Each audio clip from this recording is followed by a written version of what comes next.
नूर Muqaddam case में मुसलसल तीसरी बार आज इंसाफ मुकद्दम ठहरा और सुप्रीम कोर्ट ने इस लर्जाखेज कत्ल केस के मरकजी मुलजिम जाहिर जाफर को ट्रायल कोर्ट की जानिब से दी गई सजाए मौत की सजा को बरकरार रखा है।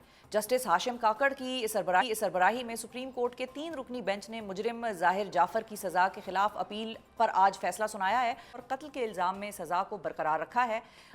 अदालत ने रेप के इल्ज़ाम में जाहिर जाफर की सजाए मौत को उम्र कैद में तब्दील कर दिया है, जबकि नूर मुकद्दम को अगवा करने के इल्ज़ाम से जाहिर जाफर को बरी किया गया है। इसके साथ साथ सुप्रीम कोर्ट ने नूर मुकद्दम केस में मुजरिम जाहिर जाफर के माली और चौकीदार को बरी करने का हुक्म जारी किया है और ये रिमार्क्स दिए हैं कि ये दोनों शरीक मुलजिमान अब तक जेल में जितनी सज़ा काट चुके हैं वो काफ़ी है। जाहिर जाफर के वकील सलमान सफदर ने अपने दलाइल में यह मौक़िफ़ अपनाया है कि प्रोसिक्यूशन का सारा केस CCTV फुटेजेस पर मबनी है और वक़ुआ का कोई ऐनी शाहिद नहीं है।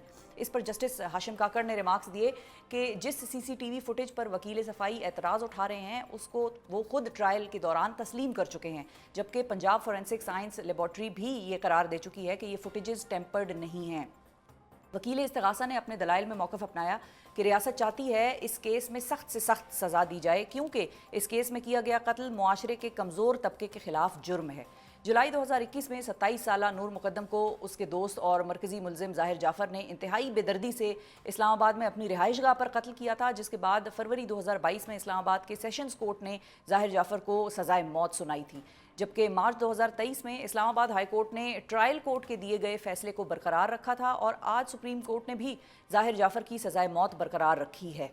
उनका कत्ल केस कितना मुश्किल था, इसमें कितने उतार चढ़ाव आए, ये प्रोसेस कितना लंबा था, कितना टीडियस था और तकरीबन 4 साल तवील कानूनी जंग उनके ख़ानदान के लिए कितनी बड़ी आजमाइश और चैलेंज साबित हुई, इस हवाले से बात करने के लिए हमारे साथ मौजूद हैं इस केस के मरकजी मुद्दई और नूर मुकद्दम के वालिद साहब और पाकिस्तान के साबिक सफ़ीर भी रहे हैं जनाब शौकत मुकद्दम साहब। अस्सलाम वालेकुम शौकत साहब। वालेकुम। Thank you sir for your time. सबसे पहले तो आपके हौसले को सलाम। सिर्फ मैं ही नहीं कर रही, पूरी कौम कर रही है। हमारी दुआएं आपके साथ थीं। एक बहुत बड़ी आजमाइश से हमें पता है आपकी फैमिली गुजर रहे थे मुसलसल, और आज जो अब फैसला आया है सर, इसके हवाले से पहले ट्रायल कोर्ट ने और फिर हाई कोर्ट ने भी इसी सज़ा को बरकरार रखा। आज सुप्रीम कोर्ट ने भी वही फैसला जो है वो सादिर कर दिया है।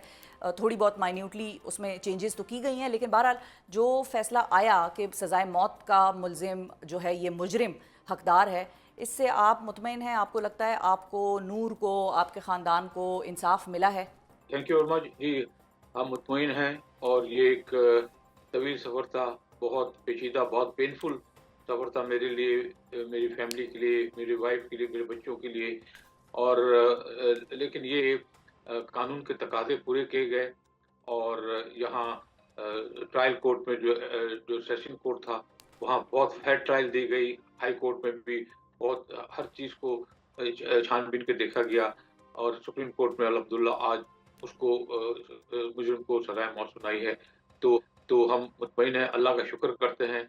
और ये मेरे ख़्याल में तमाम पाकिस्तान की माएँ और बेटियाँ, इनकी दुआएँ साथ थी, जिसकी वजह से हम हुए। और मैं उम्मीद करता हूँ, अल्लाह से दुआ करता हूँ कि ये इस तरह के दरिंदा जल्द से जल्द फांसी भी चढ़े, ताकि ये एक लोगों को सबक हो कि इस तरह के कोई दरिंदा मासूम बच्चियों की जान ले, उनको यरगमाल बनाए, उनको होस्टेज बनाए, तो ये इस तरह दोबारा नहीं हो सकता। तो कानून जो है, कानून के गिरफ्त में ऐसे दरिंदे ज़रूर आएंगे। सही। अच्छा, अब ये भी बताइए कि आज के फैसले में एक चीज़ जो हमने नोटिस की और आपकी भी नज़र से गुजरी होगी कि माली और चौकीदार जो था जाहिर जाफर का, उनको दोनों को बरी कर दिया गया है। और CCTV फुटेज में वैसे तो ये देखा जा सकता था कि उन्होंने ही नूर को पकड़ के वापस घर में अंदर की तरफ खींचा। अगर वो ये काम ना करते तो हम शायद आज नूर को अपने साथ पाते। आपको भी लगता है कि ये चीज़ ठीक नहीं हुई है और क्या आप इसको चैलेंज करना चाहेंगे फैसले को इस हद तक? हाँ, ये मेरे ख़्याल में ये सारे लोगों की यही इम्प्रेशन है। सब यही फ़ील करते हैं, बल्कि एट द आउटसेट इनको 10 साल भी दी थी, लोग फ़ील करते थे इनको भी कैद देनी चाहिए थी। लेकिन फिर बहरहाल हमने कोर्ट का फ़ैसले को सर तस्लीम किया।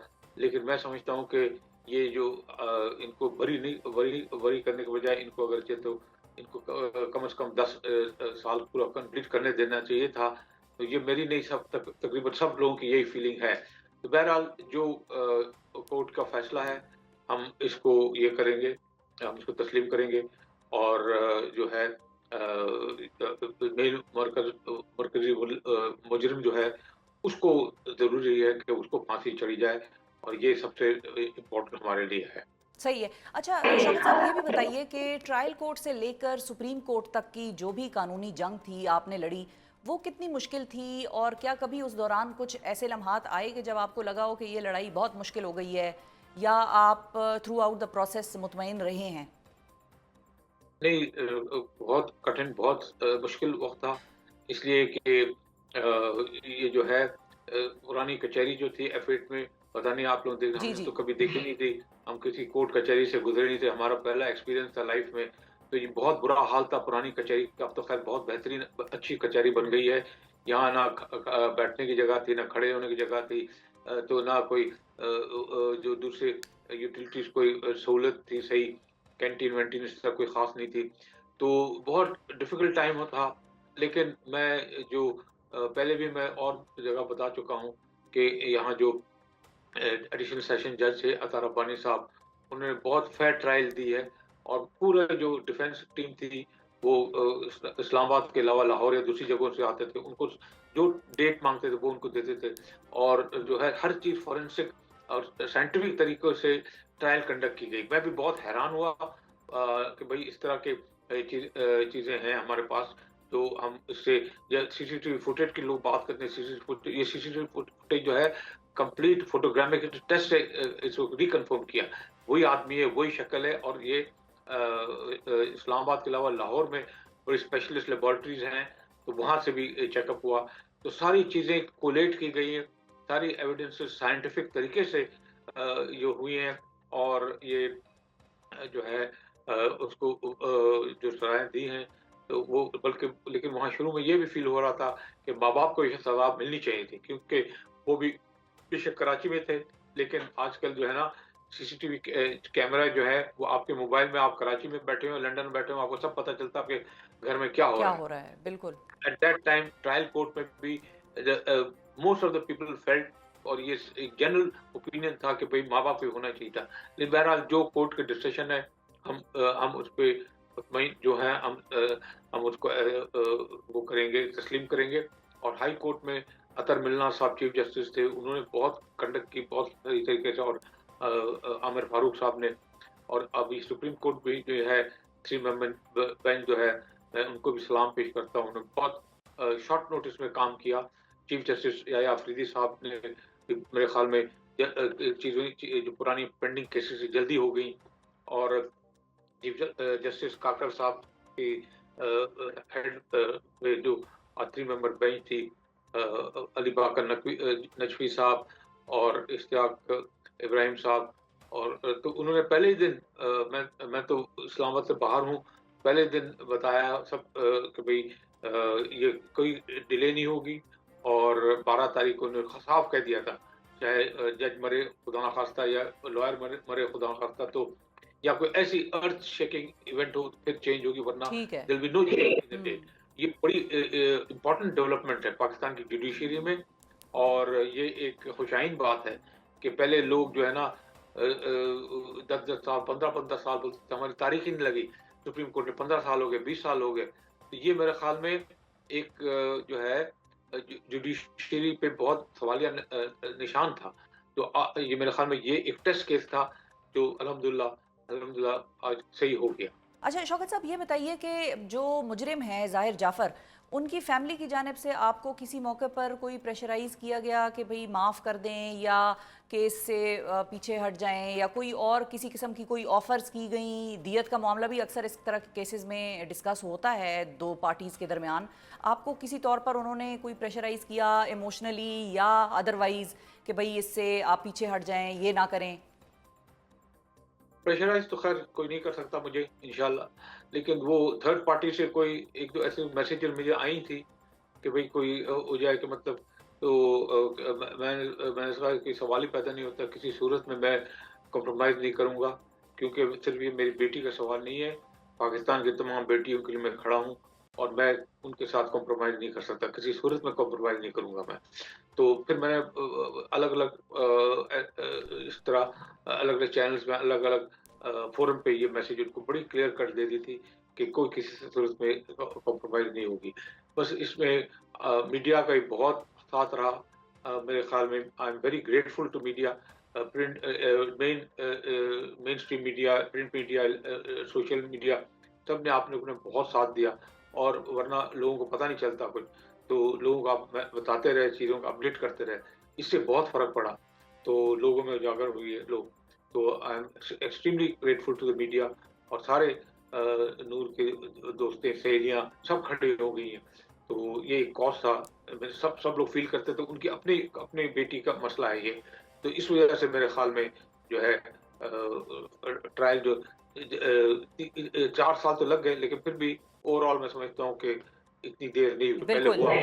बिल्कुल, 4 साल तो लग गए, लेकिन 4 साल भी इतना लंबा नहीं लगा, चूँकि वहाँ पर मुसलसल हियरिंग्स हो रही थीं, ट्रायल हो रहा था, फिर एक फ़ोरम के बाद दूसरा फ़ोरम आया, दरमियान में ज़ाहिर है दूसरी साइड से अपील हो रही थी। अच्छा, अब शौकत साहब, ये जो अब फ़ैसला आया है, टेक्निकली तो कानूनी कार्रवाई जितनी भी थी वो हो गई है मुकम्मल, और Supreme Court is the highest forum. अब ज़ाहिर है इस चीज़ को तो और कहीं चैलेंज नहीं किया जा सकता दूसरी जानिब से, दूसरी साइड से, और ना ही इसको रिवर्स कराया जा सकता है। लेकिन एक चीज़ जो आखिरी रह गई है उनके पास, वो है सदर मुमलिकत के सामने माफ़ी की अपील दायर करना, और उसका एक आखिरी रस्मी चांस इनके पास टेक्निकली बाकी रह गया है। आपको क्या लगता है कि ऐवान सदर से भी इसकी मुमकिन अपील खारिज हो जाएगी, और क्या इसकी फांसी से कबल आपकी जानिब से अगर कोई उनको माफ़ करने का कोई इम्कान, मतलब बेसिकली वो, क्योंकि जब भी सदर मुमलिकत के पास वो जाएंगे अपनी अपील लेके, तो सदर मुमलिकत की जानिब से या उनकी टीम की जानिब से भी आपसे पहले पूछा जाएगा कि भाई आपका फाइनल फैसला क्या है।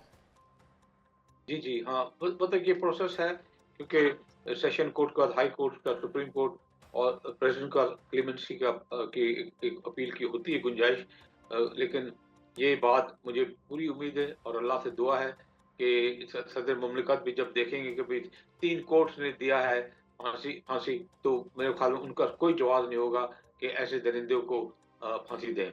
और मेरे तरफ से कोई माफ़ी नहीं होगी, क्योंकि मैं कौम की बेटियों के साथ कोई गद्दारी नहीं कर सकता। मैं पूरे कौम की, पाकिस्तान की बेटियों के साथ खड़ा हूँ और मैं खड़ा हर वक़्त मैं कहता रहूँ, तो मैं उनके साथ गद्दारी नहीं कर सकता।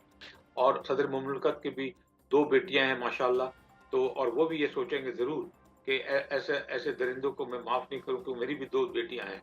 तो मेरे ख़्याल में वो भी ज़रूर ये इस चीज़ का ख़्याल रखेंगे और मेरी पूरी दुआ, मेरी पूरी उम्मीद है कि ये सदर मुमलिकत भी उसको रिजेक्ट कर देंगे, उसकी क्लेमेंसी, और उसको जल्द से जल्द फांसी चढ़ जाएगा ये। सही। अच्छा अच्छा, जो सबूत की अगर हम बात करें शौकत साहब, तो इस केस में आपके नज़दीक सबसे अहम सबूत कौन से थे? क्या वो घर की जो सीसीटीवी फुटेज थी वही सबसे बड़ा सबूत थी, या उसके अलावा भी ऐसे इनक्रिमिनेटिंग एविडेंसेस थी जो कि मीडिया पर शायद डिस्कस ना हुई हो, या बात ना हुई हो, या मीडिया वालों को या आवाम को पता ना हो? वो अगर आप बताना चाहें कि कौन सी ऐसी चीज़ें थी जिसने वाक़यतन उसको इस केस में मुजरिम ठहराया? देखिए, एक तो फिज़िकली बंदा वहीं था। ठीक फिज़िकली है। बंदा अपने ही घर से पकड़ा गया, फिज़िकली वो था वहाँ। अगर कहीं और दूर होता, कहीं और, तो फिर हीले बहाने कुछ और करता ये वो। लेकिन physically he was caught from his own house. तो और उसके बाद उसके सीसीटीवी कैमरा, उन्हीं का सीसीटीवी कैमरा लगा हुआ था, किसी बाहर ने तो नहीं लगाया। तो वो खुद उसने सब सीसीटीवी कैमरा ने सब कुछ खोल के बता दिया, और उसको फिर उसकी खुद भी पूरी जाँच-पड़ताल की गई। उसको जो है फोटोग्रामेटिक टेस्ट कराया गया कि बंदा वही है, साइंटिफिकली प्रूव हो गया। सब डीएनए टेस्ट और ये जो दूसरे जो है साइंटिफिक टेस्ट होते हैं, सब वो किया है उन्होंने, और पोस्टमार्टम का रिपोर्ट, सब चीज़ हो करके फिर सारी चीज़ कोलेट करके कंक्लूड की गई। तो ऐसे जो है उसके बाद मुझे खुद जो है वो भी उसने जो है जज के सामने एतराफ़ भी किया, माफ़ी माँगा कि भई मुझे छोड़ दिया जाए। तो क्या नाम है उसका, और सारी चीज़ें कोलेट हो गई। तो ये जो है बिल्कुल जो सज़ा फांसी दी गई बिल्कुल सही दी गई है, और और बिल्कुल और फेयर ट्रायल, 200% फेयर ट्रायल की गई है। शौकत साहब, आपकी जो ग्रीन टाई है उसमें मुझे आपके पाकिस्तान के लिए जज्बात नज़र आ रहे हैं, और मुझे वो मैसेज समझ में आ गया है जो आप आज दे रहे हैं अपनी अटायर से पूरी दुनिया, पूरी कौम को पाकिस्तान की। और जिस तरीके से आप आज मुतमईन हैं, मुझे भी जान के यकीन कीजिए कि बहुत दिल को इत्मीनान हुआ। नूर तो नहीं वापस आ सकती, जाहिर है वो तो जहाँ पर है अल्लाह ताला उनको गरीके रहमत करे और आगे के दर्जात उनके बुलंद करें, और आप लोगों को भी सब्र दें, हौसला दें मज़ीद। जाते जाते शौकत साहब, जो अल्फाज आप बतौर बाप नूर को कहना चाहेंगे या दीगर पाकिस्तान की जो नूर बेटियां आपको देख रही हैं उनको अदा करना चाहेंगे, वो अल्फाज आपके।